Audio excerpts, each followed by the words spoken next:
You're living here for a measly sum. My husband's words made my mouth twitch in annoyance. That's right. You don't do any housework, sleep for 5 hours, and you're just squatting in Denise's house.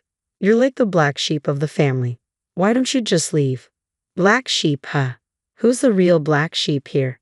A subtle smile escaped my tightened lips at my mother-in-law's words. I just didn't care anymore. Is that so? Well, if you insist, I'll take my leave. That was the last time I saw my mother-in-law and husband. My name is Carlen Mavy. I'm 32 and work for a notable company in Boston. It's a pretty big firm. Work there earnestly for a decade, and you'll find yourself in a respectable position with a decent income. 2 years ago, I married Dennis, who works for a similar-sized company. We lived in a newly built house. To everyone around us, it must have seemed like smooth sailing. I met Dennis, who's a year older than me, through a friend's introduction. My first impression was that he seemed sincere. He often talked about his mother, and I liked that he valued family. We didn't have a fiery romantic start, but we kind of started dating and then kind of got married.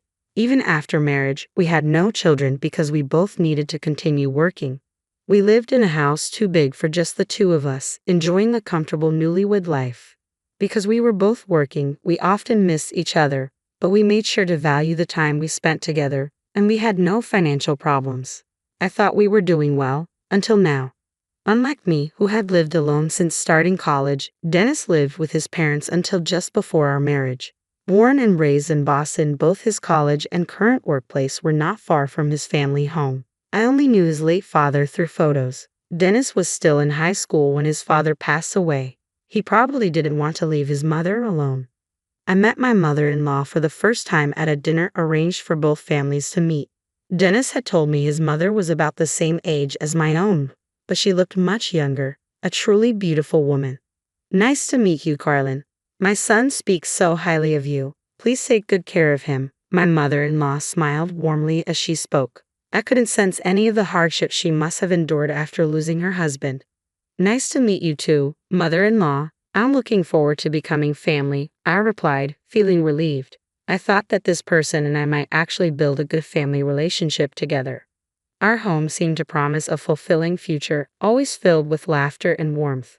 Both my parents and my mother-in-law were fully supportive of our marriage, and the preparations moved along surprisingly smoothly. We set the date for the wedding, and our house under construction was nearly complete. Before embarking on our married life, we made some decisions. We agreed we'd both work for a while, so we needed to pre-plan chores, taking care of mother-in-law, and financial matters. Firstly, chores would be handled by whoever was available at the time. Regarding my mother-in-law, she was still healthy and had my father-in-law's inheritance, so she wouldn't struggle financially. We decided it would be best if we lived separately. Up to this point, all was good. But then came the issue of money. I thought splitting all expenses, including the mortgage, would be fair. Dennis had different ideas. He proposed that I handle the mortgage payments while he took care of other living expenses. This gave me pause. I had heard of couples splitting everything or pooling resources, but Dennis's suggestion was unusual. The monthly mortgage alone was $2,700. I had thought from the beginning that this was too heavy a burden. The 3-story house was too big, even if we were to have children, and the large property, mostly chosen by Dennis, seemed daunting to manage. Looking back, I realized I had already made several wrong choices, but I wasn't thinking clearly at the time. I didn't want any financial disagreements before marriage, so I convinced myself to agree with Dennis's proposal. In addition to the mortgage, there were other costs like groceries, utility bills, and taxes. I had no idea how much I would regret that decision later on. Every month, we put all our payments into a joint account in Dennis's name. This included the mortgage, living expenses, travel costs, and future savings. The monthly withdrawals were hefty, but we were both high earners to begin with.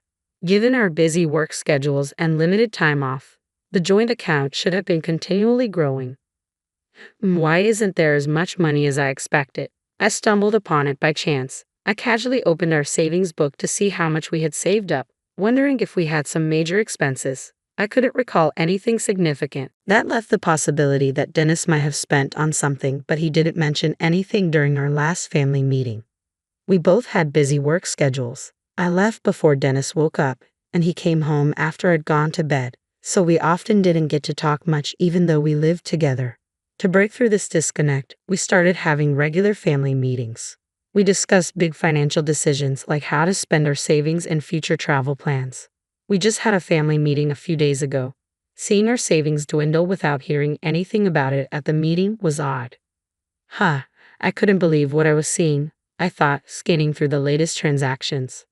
I realized Dennis hadn't transferred his share of the living expenses for this month. I glanced at the calendar. It had been 3 days since payday. We were supposed to contribute our share by then. Maybe he just forgot.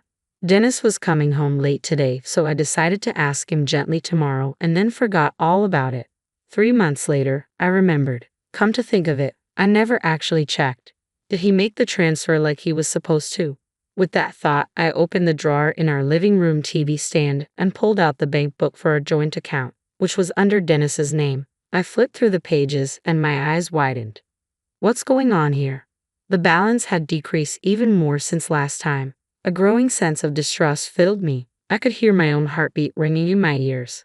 A sinking feeling crossed my mind, and with trembling fingers, I flipped the pages back. My worst fears were confirmed. You've got to be kidding me, I muttered. Household expenses hadn't been transferred for 3 months. Dennis didn't come home until late that night, and we missed each other the next morning. I couldn't confront him due to our conflicting schedules and my growing unease.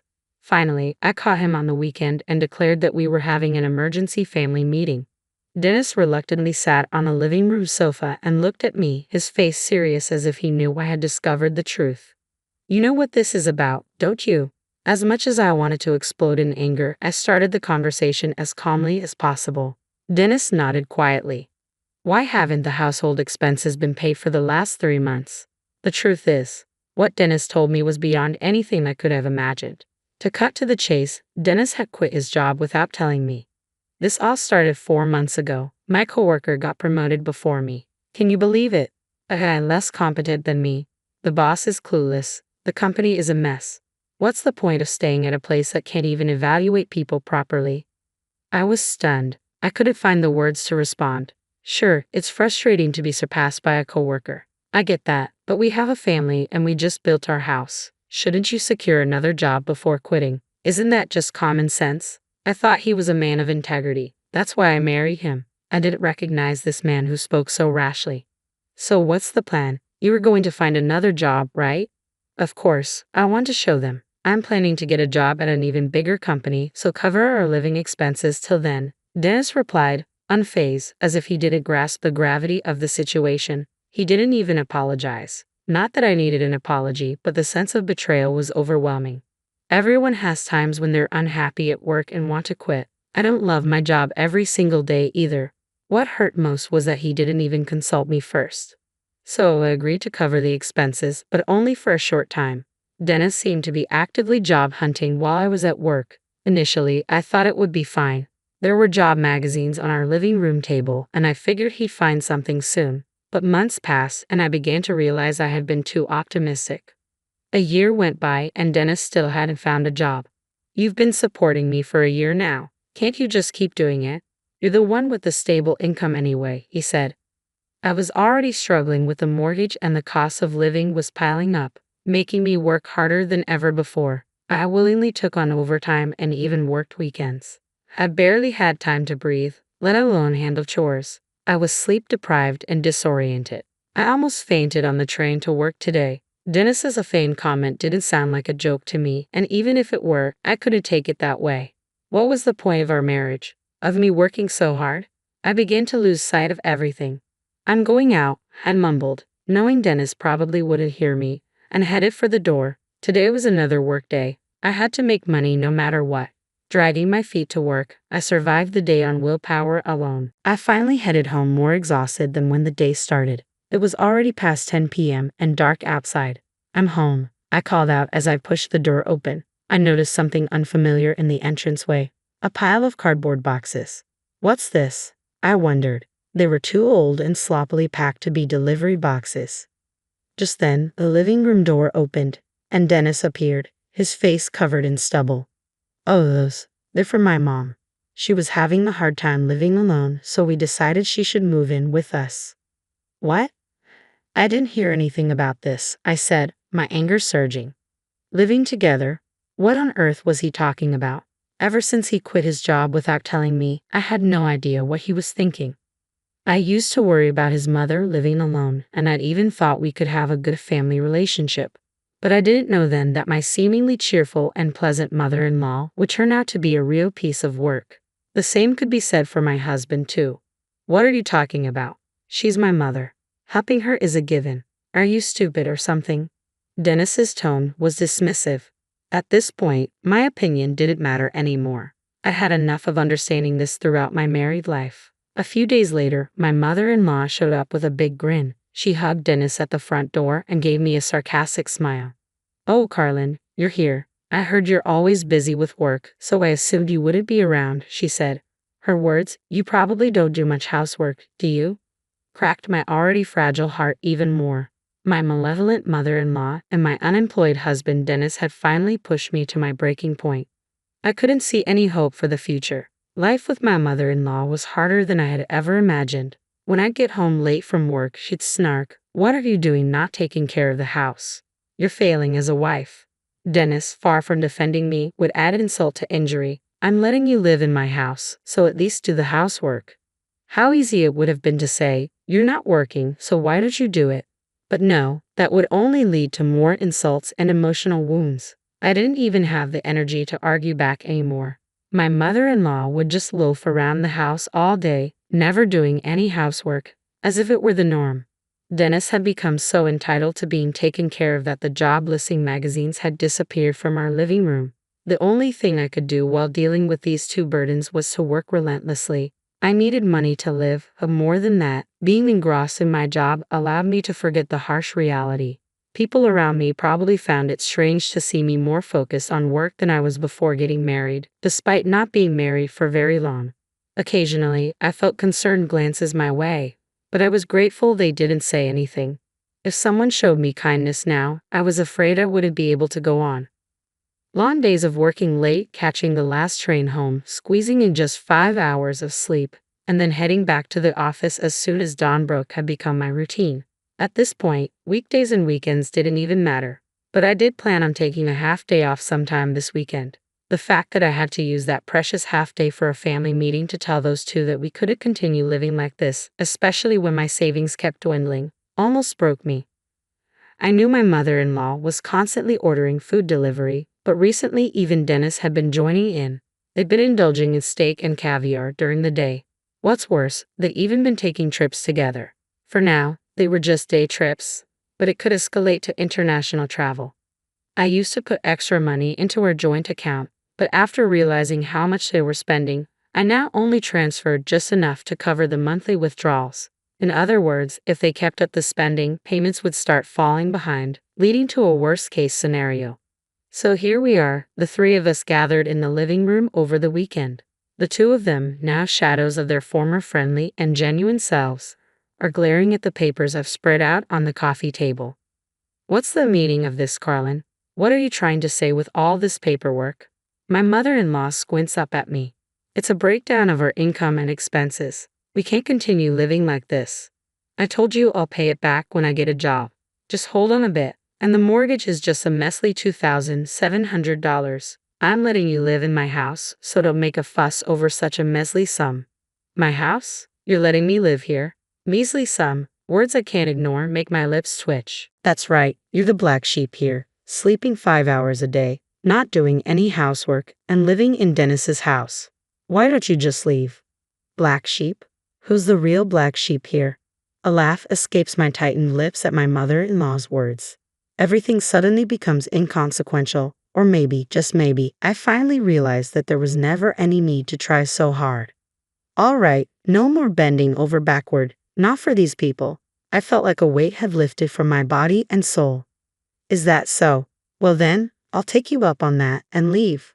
My voice echoed in the once quiet living room. I must be smiling more than I ever have before. Ha! What? Both of them looked stunned, their eyes glued to the coffee table. What I smoothly pulled off and placed on top of the papers was a bundle of divorce papers. Of course, they were already filled out and stamped by me. "Here, you sign it too. It'll make your mom feel more secure, won't it?" Mumbling, Dennis picked up the pen from the table. He hesitated for a moment but was encouraged by his gleeful mother to sign. I'll be moving out within this month. Don't worry, I'll submit these papers to the court immediately after the move. Fine. Goodbye. Black sheep, whatever they called me, my heart was unshaken. 2 weeks later, the day had finally come. The weather was perfect, with a pleasant breeze blowing. It was the perfect day to start a new life. I need this and that move too, yes, everything as I instructed, I told the movers as I bustled around what had become someone else's home. After all, I had to move everything that was purchased with my money or had a receipt in my name. Hey, you're taking the coffee table, the sofa, and even the TV. You're stripping the living room bare, you sneaky cat thief. They were both following me around, shouting. To be honest, they were just in the way. If you say this house under your name is yours, then all of this stuff paid for by me is mine, right? I finished my last set of instructions, let out a sigh, and turned around. The two of them fell silent at my words, looking at me bewildered. I glanced at them and turned on my heel. Well then, goodbye. That was the last time I saw both of them. I completed the move without any issues and immediately submitted the divorce papers. They were promptly accepted, and I was free. Not having to share mortgage payments or contribute to a joint account was a relief, and I was surprised at how much money I had left over. I never realized I was earning this much. Over the past year, paydays have been depressing. I was genuinely shocked when I realized my monthly payments. Later, I found out what happened to my ex-husband Dennis and my former mother-in-law after I left them. Because they lost me as the breadwinner, they started falling behind on all their bills. Demand letters started piling up at their home. Dennis, ever so proud, ignored all of it. He didn't consult with the bank or the IRS. Eventually, they were faced with demands for a lump sum payment. Unable to pay, Dennis borrowed money from a loan shark to cover it. But that wasn't the end of their problems. Realizing he couldn't avoid repaying loan sharks, Dennis finally swallowed his pride and started doing manual labor at a low-paying job. Had it not been for his period of unemployment, he could have found a more decent job, but that's none of my business now. As for my mother-in-law, her pension wasn't enough to live on, so she started working a part-time job. She's now a cashier and has a reputation as a lady who can do her job right. Not surprising for someone who was ungrateful, never worked, and just ordered food delivery all the time. But again, that's none of my business. As for me, I'm enjoying my single life. My skin has improved, and even I can tell that my expression has softened. People tell me I smile more now and that I've become more attractive. I hardly do any overtime work and can fully relax on weekends. I even have time to enjoy my hobbies. My life is just like it was before marriage, but because my married life was so miserable, everything now feels incredibly wonderful. I've also been getting along well with a popular guy at work. He had been interested in me for a while but hesitated to approach me because I was married. Anyway, life is smooth sailing this time around, that's for sure. I am feeling great today.